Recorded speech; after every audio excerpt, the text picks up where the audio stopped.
You're listening to the Telltale Channel. Don't forget to check me out on all social media: Patreon, Twitter, Teespring, and Etsy. All links can be found in the description or on my website, telltaleatheist.com. Hey, this is Owen. If you're comfortable, leave your first name and state at the sound of the tiny truck backing up. Hey, Owen, it's Christopher, and I'm up in Washington, grew up in Utah, and I faked my faith. I didn't fake it. I tried to make it work for a really long time being a Mormon, trusting everybody else's testimony, and eventually I realized I was just far more of a scientist. I don't know. Now I'm an agnostic atheist. My question is this: how do you tell the difference between somebody who has schizophrenia and somebody who believes in a God if you're looking at a bunch of people who believe in God? Like, how do they test for that? Because you can't tell a difference. It's just one's convinced themselves and the other one's been convinced by a mental disorder. I know there's a difference, but how do they diagnose between the two?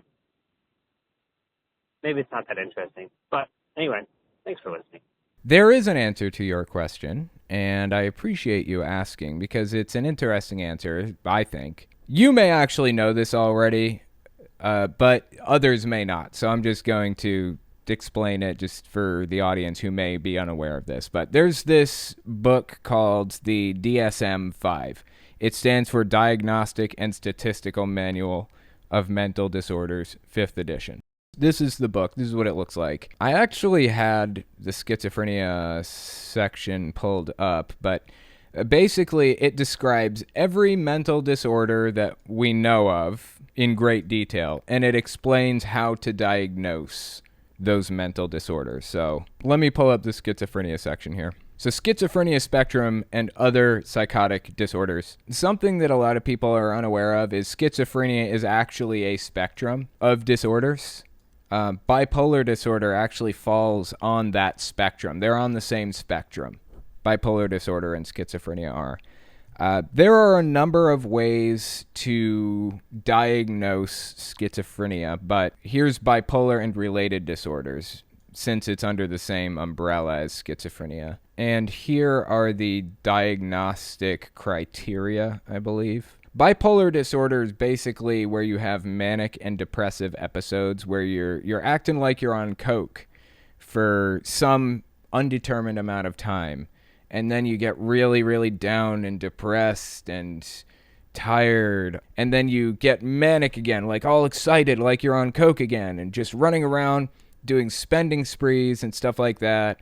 And then you're down again. When I was younger, my parents weren't completely destitute. Like, they had an income. Like, my dad got Social Security because he was disabled, and my mom worked for a call center. So we had money. We were making like $2,000 or $3,000 a month, I think, when I was a little kid. But my parents were both bipolar, and so my dad would go on a spending spree. He would take all of the money. He'd get manic one month. He'd take all the money and spend it on shit. And we would have no money for food. And so my mom would take over the bills so that that didn't happen again. The next month, my mom would go manic and spend all of the money. And we'd have no money for food. I was eating like buttered bread for weeks at a time. Buttered bread and water. That's all I had to eat for weeks. Months. It was not healthy. Because they were just blowing through our money because of their spending sprees. And of course, I was isolated for a good portion of my childhood because I was a Jehovah's Witness and I wasn't allowed to hang out with people who weren't other Jehovah's Witnesses, and I was homeschooling. So the only people I had to talk to were two bipolar people who went on spending sprees or depressive episodes where they just lay in bed 24/7. It was not a good situation. But anyway, the DSM-5 diagnoses people with bipolar disorder, depressive disorders, schizophrenia, anxiety disorders, all kinds of things like that. I haven't looked at the schizophrenia section in a while. Bear in mind, I did go to school for psychology, so I have kind of read through this. I don't think I've read the entire thing, but I've read through lots of sections of this book.